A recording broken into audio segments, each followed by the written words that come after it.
we are the last reporter or the last group for this midterm session. So now we'll be going to have our activity. And let me group you into four. Count these. One. Oh, friends. One. Okay. One. Three. Number four. Three.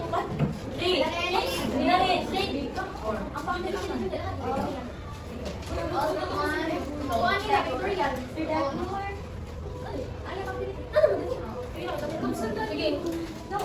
Group 1, 2, 3, 4. Ilang isa? 3 or 4 tayo? 1, 2, 3, 4. 3, 4.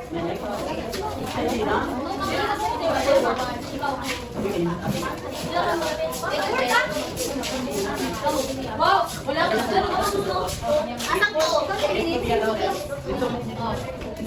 So now, please listen everyone. So karon, ano activity is Jillian? Kaminaw.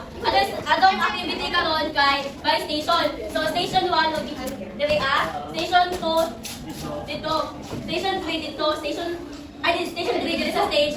Station 4 dito hadapit sa dito sa mga motor nga lang sa area. 1, 2, 3, 4. May maghapon ng process atong before. Yeah, dili.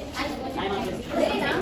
Karon, di ba ang last ano ni Sir Inkoy is dapat ninyo musunod sa station 2 like 2, 3, dapat sunod siya. So karon, ang amo karon kay depende siya sa kung saan free nga station. Dito ang musunod. Iba gagawin mo sa station 1, di ba mo na. Tapos pag sayo naman ako sa station 1, if free ang station 3, wala sa station 3. Ngani. Tapos nine kami ang mga facilitators ninyo. Tapos after since if mahuman gibali ang group 1, makahuman na sila sa station 4 tanan. You need to ingkod diri mag-form mo og big circle. Tapos pag human, ingkod na mo hangtod nga mahuman ang tanang grupong abuton ang tanan nga mahuman. Gets? Yes. Kita group 1. Group 2. Group 3. Group 4. Okay, proceed now to your respective areas. Okay, ako po. Instruction 1. I'll give you a piece of paper. Ano yung do is magbulot lang kami ng isang topic ngayon.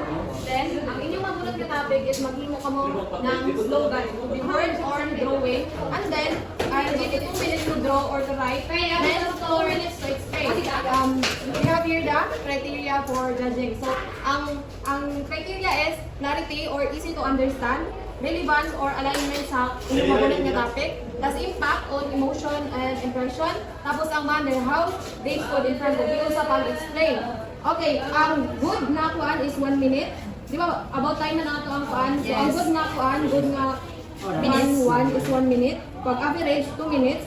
Fair, 3 minutes o 4 minutes. Then the total, ang matong total na score. So, ang pinakataas mo kuan is 1 minute. So, pick your... Pagbutang gamay. Then, basa. May parang isa-isa min. Right to free public elementary education on the state shall provide undergraduate courses. Okay. Article 14, section 3. Okay. Okay, your 2 minutes starts now. After 2 minutes, magpupuan sa mo. Oh, 1 minute po! Pwede lang ito.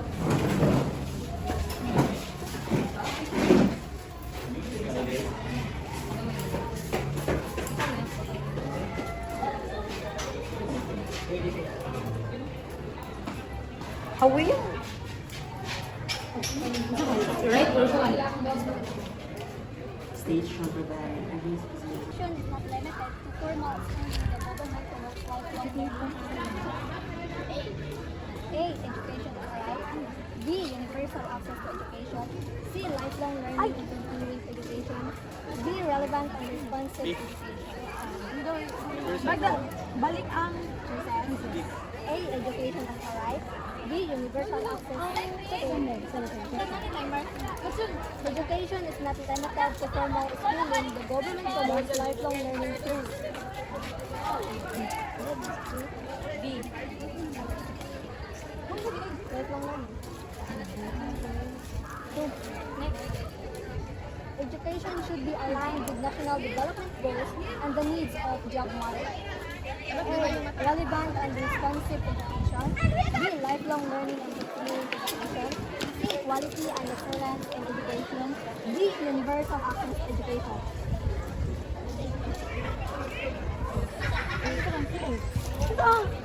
A. Ano yan? Sunura. Sige, number 2. Ayun education. Ayun. Depende kung unsa yung nasabtan sa akong gibasa. Okay. Asa, pagkahuman, kining mag-time na may pag mag-explain, ilan sa ba? Mag-time na may pag mag-explain na mo sa inyong, explain na ninyo. Okay, sa explanation na.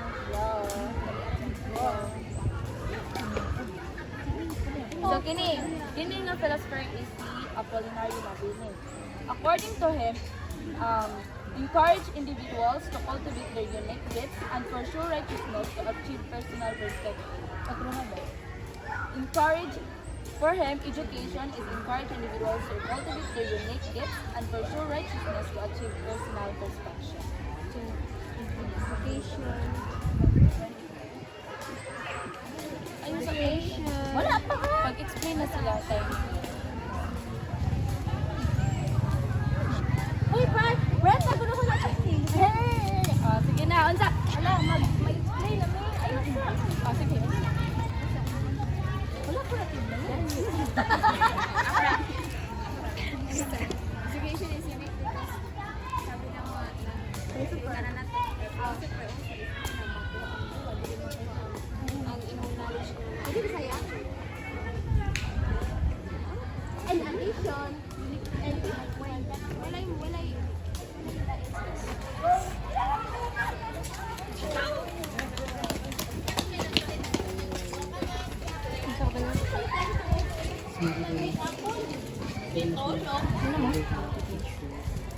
How do you think this is? And to learn. And to learn.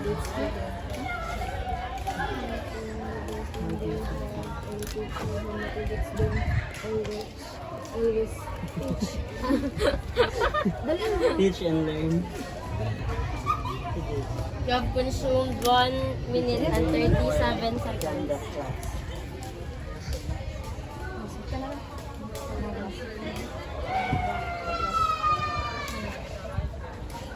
Done.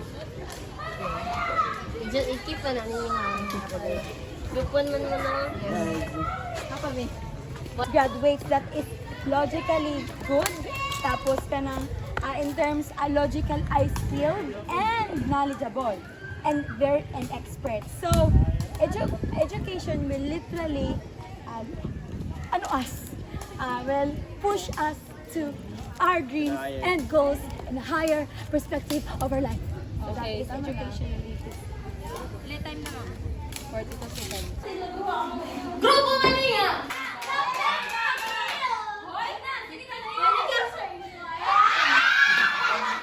Hoy, naka-video ko!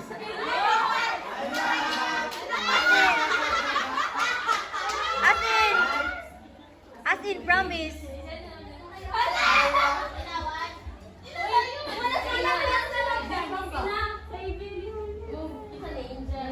Na-videoan yun to. 11 minutes and 27 seconds. Consumed 9 minutes and 28 seconds. Group 3 consumed 8 minutes and 8 minutes and 9 minutes and 33 seconds. Ano nagpapapag na na? 9 sobra 8. Group 4 consumed 8 minutes and 26 seconds. So, the winner is Group 4. Second.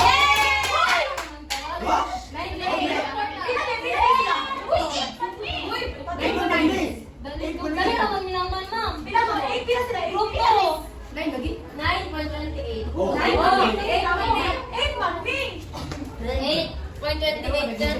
seconds. So, Good afternoon, everyone. Afternoon. My topic is about the 1987 Philippine Constitution established the legal foundation for education and the teaching profession. The 1987 Philippine Constitution is mo siya ang basis or legal basis ng kanatong educational system.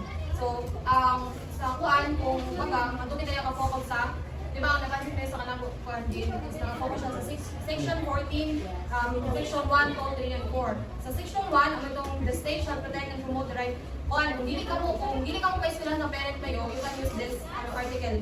Kasi we all have the right to education. Ang section 2, ang i-highlight sa section 2, ang article 14 section 2, legislation established as support ang kung adipit. Kung magamit ng adipit is angkop. Angkop siya sa kung only kinahanglan ng mga estudyante.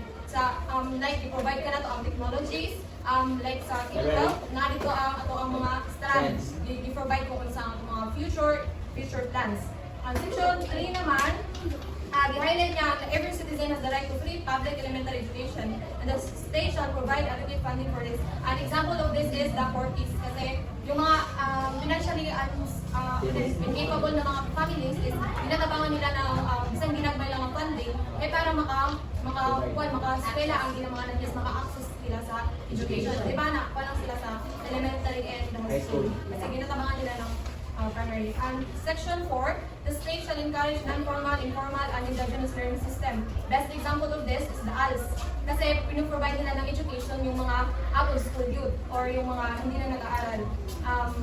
Also, the goals of prioritizing education, Article 2, Section 17 is foster patriotism. Kung yung patriotism, it is the love for our country. Mga na isa ka purpose ng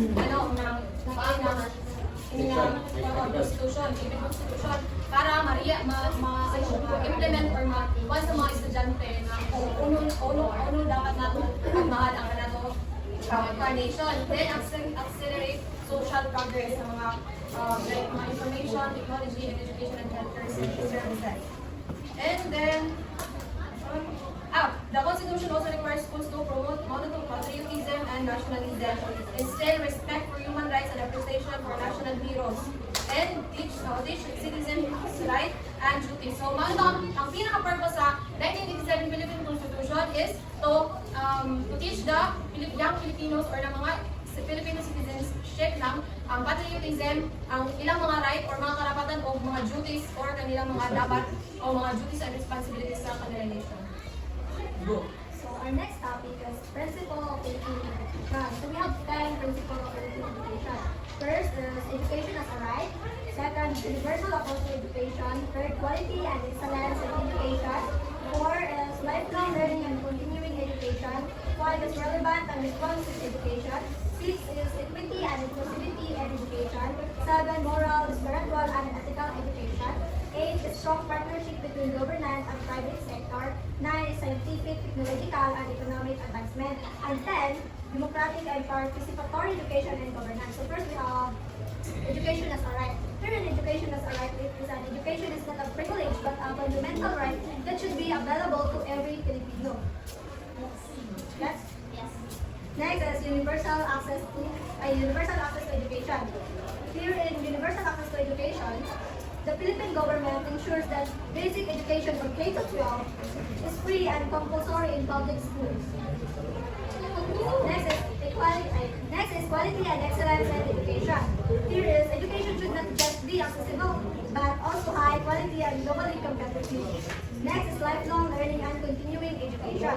Here is education is not limited to formal schooling. Like the government promotes lifelong learning through like ALS, TVET or technical vocational education and training. Nold. Next is relevance Arnold? and responsive education. Ako pa, nabot na pa Education should be aligned with national development goals and the needs of job market. Next is equity and inclusivity in education. Education must be inclusive, addressing the needs of all learners, including indigenous people, learners with disabilities, and learners with disabilities. Next is moral, spiritual, and ethical education. Students are encouraged to uphold nationalism, respect for human rights, and ethical leadership. Philippine education promotes values formation guided by makabayan subject, good manners, and right conduct. Di ba nani siya sa elementary, sa high school, na subject? Next is a strong partnership between government and private sector. The government collaborates with public school, NGOs, and international organizations to enhance educational opportunities. Next, we have scientific, technological, and economic advancement. The Philippine education system integrates science, technology, research, and entrepreneurship to boost economic growth. Next and the last, democratic and participatory education governance. Education policies undergo consultation with teachers, students, parents, and the stakeholders. The local school boards or LSBS, parent-teacher association or PTAs, and community involvement play a crucial role in education decision making. As you observe, if ka nangyayari sa elementary or sa high school, is pinapagtawag mo meeting like PTA para ma-appeal ang parents o mga tao na PTA meeting para ma-appeal ang parents, teacher, or tanan na the stakeholders, tanan na tao na involved na para ma-access sila sa decision making. So the next topic is about philosophy of Philippine education. So we have here the 9 key figures of the philosopher about the philosophy of Philippine education. First, we have Jose Rizal. Rizal believed that education should develop not only intellectual abilities but also in moral, spiritual, and physical aspect of a person. He believed in the importance of school as a social organization. According to him, the school must train the citizens in the 3 phases of life, which is moral, intellectual, and physical. And also, he saw education as a tool for national upliftment, combating ignorance and superstition, and promoting self-governance and moral integrity. So, Jose Rizal is he believed that education is dili lang kanang ma-develop through sa intellectual abilities, but also in moral, spiritual, and physical aspects. So next, we have Manuel Luis Quezon. Quezon envisioned a nation of self-reliant, healthy, and patriotic citizens. He believed that fostering these qualities would help the country thrive and endure through challenges. And next is Apolinario Mabini. Mabini encouraged individuals to develop their unique talents and pursue righteousness. He believed personal growth and the cultivation of one's gift were essential to achieving personal perfection and contributing to the nation progress. So, ang mag-discuss sa urban philosopher is si Lucy.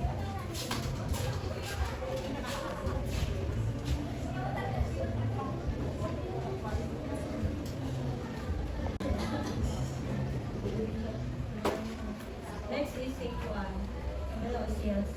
Melosias believes higher education should produce graduates who think logically, scientifically, and creatively.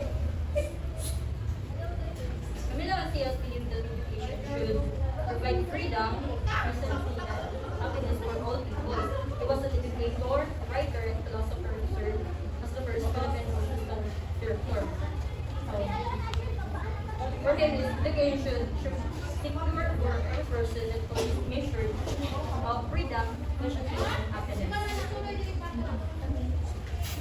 And then, next is H. Pardo de Tavera. Supported education to both American ideals and the English language to mostly the Philippines development. Carl Weber believed a method of education that heavily besides critical thinking, culture, and navigate social issues. Encourage individuals to engage with the environment sa kahapuan or social decisioning and critical thinking or logical thinking. PH Pardo de Tavera. And then si Rafael Palma.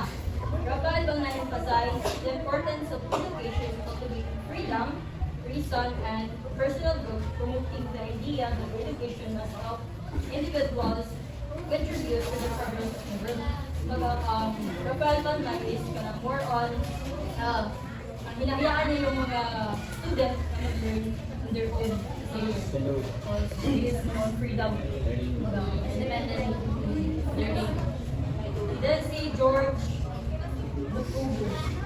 George Bukubo saw the primary goal of college education as developing a noble fun life.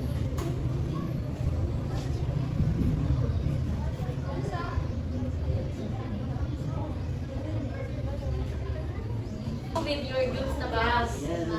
Group 1. This, kapag circle. Group 2.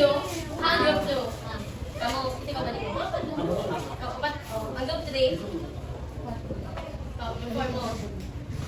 Now, I want you to play a pick-pack.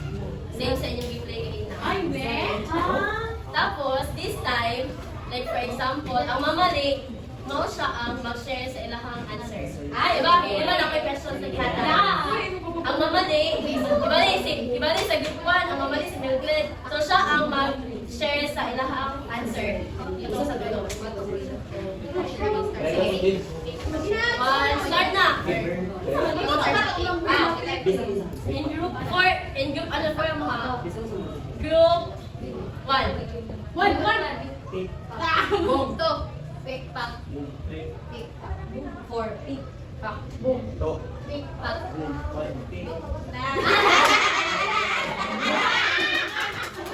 So, Miss Valescas, please share your group's answer. Unsa man daw sa ila-share tanan? Number 1 sa taha. Una-una pa lang.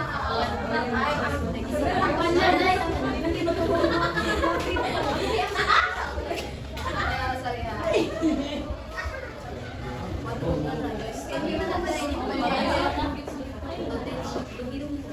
Please read sa So the question is, what do you believe is the role of the teacher in the classroom?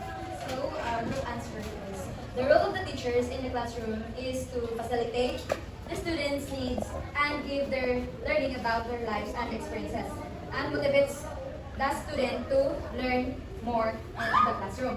So the teachers is the facilitator, tapos the guide, mag-guide sa ilahan para maka-learn pa more and gain knowledge. Yes. Thank you. Number Miss Valescas. 5. 3. 4. Pak. Boom. Pak. Ay, gulay ka dahil. Oy, Emilios.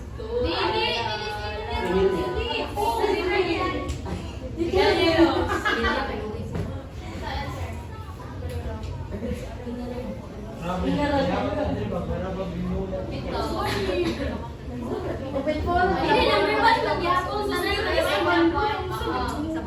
Kaya para madungog na to ang different views ninyo sa same na yung answer? Yes.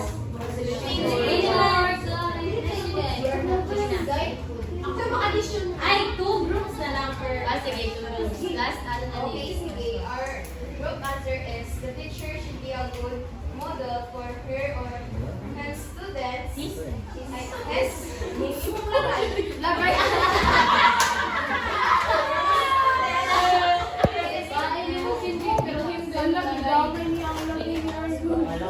Because most of the children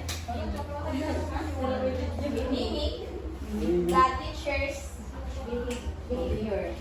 And a teacher is not just a teacher, but also a parent. Yes. Okay, thank you. So, diba, like what I've said kanina, that game is called the philosophy of teaching. So, in philosophy of teaching, we have key components in which these components will help us future educators. Dili lang kita ang mga future educators, but also the teacher. Kani nga components kay makatabang ning kung unsaon sa teacher pagdala, pag-improve sa iyang teaching style, so kung saan niya kanang pag-adjust, paghimog mga strategies in order nga para maka-learn ang iyahang mga estudyante. So, first component is beliefs about learning, role of the teacher, purpose of education, teaching methods, student engagement and motivation, assessment and feedback, values and ethics, and professional growth and reflection. So, sa question number 1, sa ako na ibasa, or sa key components na akong giingon, what do you think is, sa key component ang pasok sa question number 1? Sa question na, what do you believe is the role of the teacher in the classroom? Belief about learning, role of the teacher, purpose of education, teaching methods, student engagement and motivation, assessment and feedback, values and ethics, professional growth and reflection.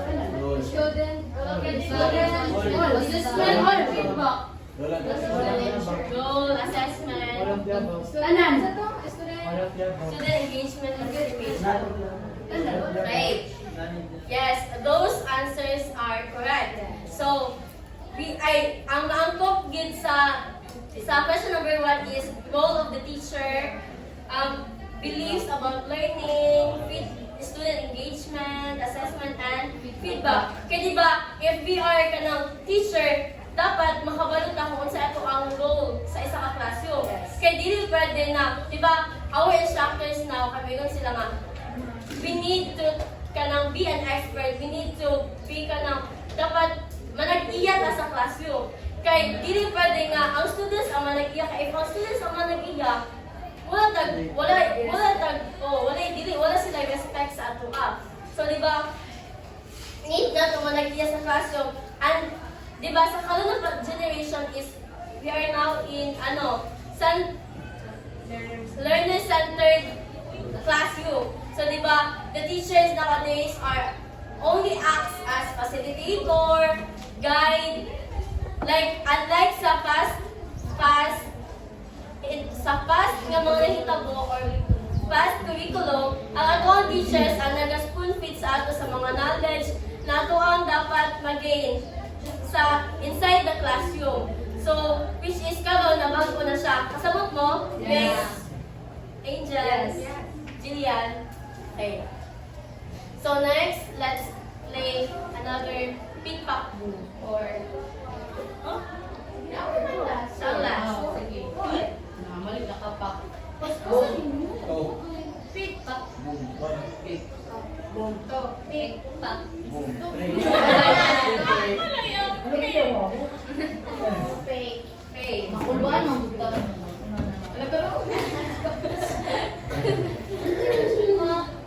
How do you think students learn best?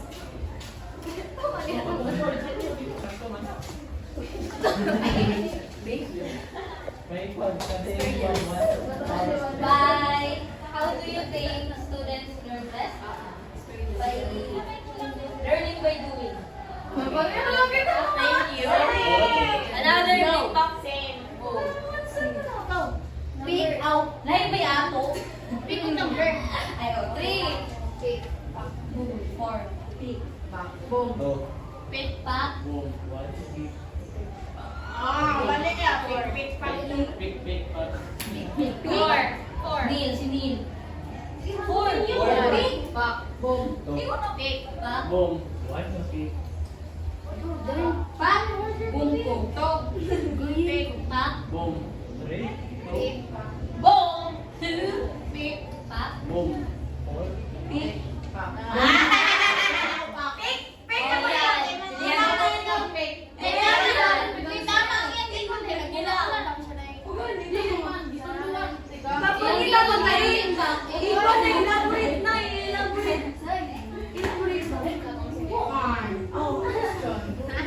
How do you think students learn best?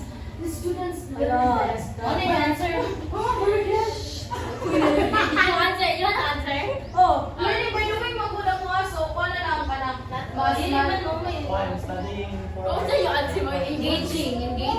learn by, mag-share na lang sa amin sa doing. Share na lang ako, learning by doing. Mas maka-learn ng student is i-kuhan siya, i-relate siya sa through experiences, sa mga real life scenarios, mga inani. Thank you. So, another set of... Ay, ganun na lang. Hindi na tawag pick-pack po. Mamili na lang po. So, si Chance din sa... Ano mga view? 3. Tapos si Neil sa second one. Shane. Si Kristen. Satu.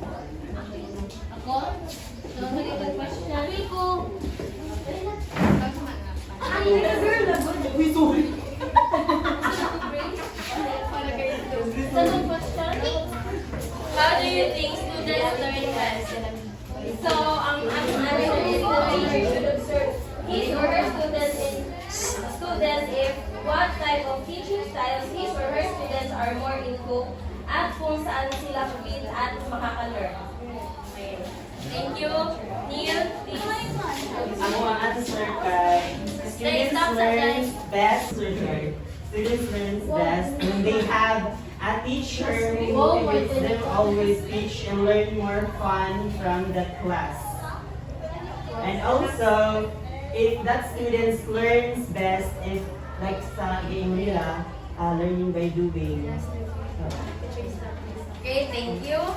So, sa question number 2, ang key component na pasok yun is ang teaching methods, ang student engagement, assessment, and feedback. Kaya diba, as future educators o katong sa mga teachers na ako anang na-interview, they always say that kanang para sa ilaha, the students learn best if kanang interested ang student sa topic, sa discussions, if na-cater sa teacher ang different needs, different kanang styles of learning sa mga students. Kaya diba, every student has different learning styles. So, if makita na sa isa ka teacher, sa isa ka future educator, kanang we can say na effective na siya na teacher or na educator. Kaya since capable man siya na makita ang different needs sa estudyante, which is very important yun sa pagtutukan. You don't have to focus on that kanang specific area nga mao lagi dapat na imong learning styles sa estudyante kay we have different learning styles man. Labi na sa pag-engage sa ato ang mga bata. So third, another pick pack move. Yeah. Pick pack. Sige. And 1, 2, for the last topic. Pick? Ay, mag-pick ka lang po. Ay na lang. So, since walang pakastorya si Bea o si Kim, sila na ang storya. Third question. Ang third question is, what is the purpose of education in your opinion? Okay, what is the In our opinion, for future success and benefits to gain knowledge, clear perspective. Kim? May alam Education as to success. Okay, thank you. Group 1, ano mo i-share? Sige, sige. Gabay lang na. The purpose of education in life is to have a better life in future and have a stable job for them to live their life better in the future. Because education is the key. Okay, thank you. So we always say that education is the ultimate key to success. Eh, di ba? Like, sa ato ang contemporary world na subject, our society only gets its growth if educated ang mga tao. Not only in economic growth and sustainability, but also in terms of governance. Like for example, sa karon na panahon, people know na dili maayo ang pamalakad sa karon na panahon because we are now educated enough, unlike sa what happened sa past, like di ba nagka-martial law. Martial law happened because ang mga tao is uneducated enough para makabalo sa kung unsa gyud ang mga nahitabo nga kanang patago lang gud nga nahitabo. So karon I can definitely say that kasagaran or sa 100% ang 80% or 85% sa mga tao is now educated enough. Dili man like naka-graduate jud actually, pero naano sila yung knowledge sa kuan sa mga palibot sa mga hitong dili na sila blind, dili na ta blindfolded. Okay, nag-gets na ang philosophy of education. Yes. Pero kana pa siya kay components pa na napatay tips on how to write our own philosophy of education as future teachers. Last na lang siya. So, we have 5 tips in writing philosophy. Keep it brief, clear, and personal. Use first person narrative and be specific. Tailor interdiscipline and avoid jargon. Show enthusiasm for teaching and learning from others. Revise it regularly as teaching evolves. So the main thought of these tips is dapat magsulat ka personal philosophy of teaching. Maray wow ninyo, it's not. Dapat ba magsulat ka of personal philosophy of teaching, you need to be kanang clear and specific kung unsa gid imong goals sa imong mga estudyante. Like for example, ako, if a teacher ko puhon, akong ultimate goal or my personal philosophy will be dapat maka-learn gyud ang estudyante gikan sa ako. Not only in terms sa discussion but kanang gusto nang maka-learn sila kami na magamit nila for future endeavors nila. Dili lang dapat inside the four corners of the classroom but for their lifetime progress and experiences. So we also need to avoid jargons. Kaya di ba pag ang jargons kaya di ba it can lead to misunderstanding by tapos dapat we also need to show enthusiasm. So, dapat nato dapat enthusiastic ta sa ato ang teaching profession. So, dapat ipakita nato nga gusto ta ni nga profession. That's it.